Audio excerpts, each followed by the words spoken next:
and welcome you watching this brand new edition of Global Lens on News9 Live with me, Neha, Khanna. As always, we have a power-packed show for you. Lots coming up over the next 1 hour. But our top focus today is on the Russia-Ukraine war. The war is coming back to Russia. That's the stark warning issued by Ukrainian President Volodymyr Zelensky after a drone attack on the Russian capital, Moscow. In fact, Zelensky added that the attacks on Russian territory were an inevitable, natural and absolutely fair process of the war between the two countries. This comes after Russia's defense ministry confirmed that 3 Ukrainian drones had been downed on Sunday, with 2 crashing into government offices in Moscow. The Vnukovo airport, southwest of the city center, was also briefly shot. No injuries were reported, but the city's mayor said the facades of 2 office buildings were damaged. Visuals showed several windows were damaged at the corner of the buildings and debris was scattered on the ground below. The defense ministry said the attempted terrorist attack had been thwarted. The drone attack is the latest flashpoint between the two countries, with Moscow squarely blaming Kiev. In a video address, Zelensky claimed Ukraine was getting stronger. He said, and I quote, "Today is the 502nd day of the so-called special military operation, which the Russian leadership thought would last a couple of weeks. Gradually, the war is returning to the territory of Russia, to its symbolic centers and military bases, and this is an inevitable, natural and absolutely fair process." Remember, Kiev has never directly claimed responsibility for any attack on Russia. And while this statement by the Ukrainian president is not quite a confession, but it does mark a new degree of assertiveness. Significantly, on the other side, President Vladimir Putin has claimed that Russia has not rejected peace talks, but Kiev's current approach is not conducive for it. And ratcheting up the war rhetoric yet again, former Russian president and close Putin ally Dmitry Medvedev has said Moscow would have to use a nuclear weapon if Kiev's ongoing counter-offensive is a success.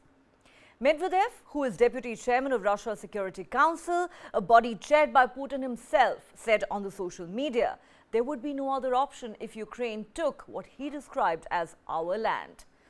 Moscow, located about 500 kilometers from the Ukrainian border, has rarely been targeted since Russia launched its full-scale invasion of Ukraine in February last year. But Russia has accused Ukraine of launching a series of drone strikes on its territory in recent months, including on the capital. In May, for instance, Russia claimed that Ukraine used 2 drones to attack the Kremlin, the very seat of power in Moscow. Ukraine denied attacking the Kremlin or targeting President Putin. Russia's defense ministry has also claimed that Ukraine carried out an overnight drone attack on Crimea, territory that was annexed by Russia in 2014. So why do these drone attacks on Russia matter? Drone attacks, among other things, are an opportunity for Zelensky to address the Russian people, the majority of whom seem to believe that Moscow's invasion of Ukraine was justified. Now, if they begin to worry about explosions taking place close to home and view it in the context of the war in Ukraine, Zelensky believes it makes it a bit harder for Putin to justify his invasion, which he is looking to expand. Meanwhile, Zelensky has also warned that Kiev expects Moscow to resume its attacks on Ukraine's energy system once cold weather returns later this year. Nearly 40% of the Ukrainian energy system was damaged in Russian missile and drone strikes of the past winter. The attacks had plunged Ukrainian cities into darkness and cold. Kiev alleged that the attacks targeting its energy grids were a deliberate strategy to harm civilians and called it a war crime. Moscow said the attacks were launched to reduce Ukraine's ability to fight. The question we're asking on Global Lens tonight is this: now in its 18th month, just how is the Russia-Ukraine war currently poised? Are there tangible reasons for Zelensky and the international community to believe that the war is indeed coming back to Russia? Or is the statement by the Ukrainian president more bravado than a reflection of the ground realities? Has Russia, which believed the war would be over in 2 weeks, suffered serious reverses enough for it to consider going back to the negotiating table? With the war seemingly working to nobody's advantage, does peace have a real chance? Also, what should we make of the nuclear saber rattling that has emanated from Moscow at regular intervals almost since the beginning of this war? And joining me on the show tonight to deconstruct where the Russia-Ukraine war currently stands, where it seems to be headed, and the various claims and counter-claims that are emanating from Moscow and Kiev, I now have with me Major General Sudhakar G, defense and geopolitical expert. We're also hoping to be joined in a moment by Ambassador R.P. Kaushik, former Indian diplomat, and Professor Sanjay Kumar Pandey at the Center for Russian and Central Asian Studies, School of International Studies. All right, Major General Sudhakar G is live with us. Sir, welcome to Global Lens. First and foremost, what do you make of this very intriguing statement that has been made by the Ukrainian president, where after those drone strikes in Moscow, he says the war is coming back to Russia? Neha, good evening. Thank you for getting me to your show. Your voice is breaking, but I have made the sense of the question that you are asking. First and foremost thing that no counter-offensive or any offensive launched by any country against the adversary cannot be driven by a single component. Warfare per se has got multiple components. When you talk about the drones, let's divide it or put it under the category of self-autonomous platforms, which space category of weapon systems. They go into the hinterland, strike the target, and these, I can say, as per my analysis, these are all non-linear standoff weapon systems. Mind you that the Western alliances, whenever they have supplied any kinds of warlike stores or arms, ammunition, or anything, there is a caveat, there is a provision in the contract or the agreement or the tacit understanding that none of these weapon systems will be used or applied against Russia in the Russian territory. So if this is happening, I'm glad that the deniability is being maintained and retained by Zelensky, wherein they say it's a terrorist attack, but it can be paid back in the same coin by Russia. So this is one part. Second part I wish to comment is that no matter how much of non-linear standoff or attack systems are launched by, say, deniable forces of Zelensky, until unless the ground is consolidated, because as on today, almost close to 17 to 20% of land of Ukraine is still under Russia. So unless they retake or take it back from Russia, these kind of attacks, standoff, non-linear attack will have no meaning. Do you believe, sir, that this is mere bravado on part of Zelensky? Or does this in any way reflect some of the changing realities on the ground? Well, unfortunately, I would make out of the whole situation is very unfortunate in some way. Zelensky is absolutely determined to hold on to his position, which is pretty bellicose, it's very aggressive. But at the same time, having started the whole game as Kremlin did, Putin is not going to go back on that kind of a position. So I think the latest position which the Kremlin suggested was that the African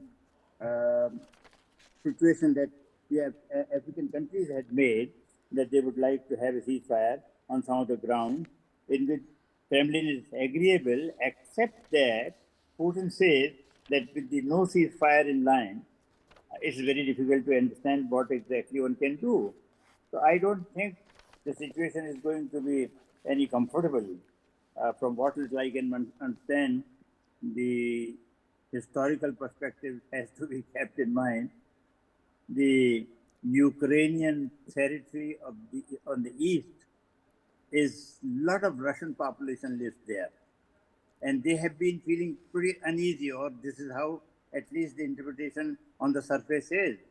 And therefore, the whole beginning point was that how to make them more and more comfortable, congenial to the acceptance of Kremlin, because these are the Russian people. And since during the Stalin period onwards, the whole thing was in a very mixed situation, population being Russian, population being Ukrainian, and that kind of a situation was going on. And as a result of which, I think it was becoming impossible for Ukraine to keep the calm absolutely in these territories. To the Russian people and trying to convince them that even if they believe, a majority of them believe that Moscow's invasion of Ukraine was justified, now that these attacks are taking place close to home, the Russian people need to worry. They need to see this in the context of the Ukraine war, and they need to stop supporting Putin's war. How do you perceive the latest statements from Zelensky? It can be perceived in many ways, in fact. First, he is addressing the Russian people, as you very rightly said. He wants to tell them that up till now, the war was mainly fought in Ukrainian territory, but now is the time when the Russians themselves might have to pay for the war, and the war has come home for them. The second audience that he has in mind is his own people and his army, which is fighting on the front. He tries to assure them that Ukraine has the capability to attack Russia. So in that sense, it is a morale booster for his army and for his people. Well, at the same time, we should remember that even now, he has not fully claimed or owned up the attacks. Earlier, he was denying. Now he just says that this is something which was inevitable and which is in many ways justifiable. But even now, he doesn't say that we are the ones who are carrying out these attacks. So an element of deniability, a very slight element of deniability still remains. We should also keep in mind that on the ground, despite the counter-offensive having been launched last month, the Ukrainian forces have inched towards occupying some territory, but they have not achieved any convincing victories or gained significant territories. So that is something which in certain ways is unnerving for Ukraine. And so this can be seen as trying to boost up the morale of his forces and his people.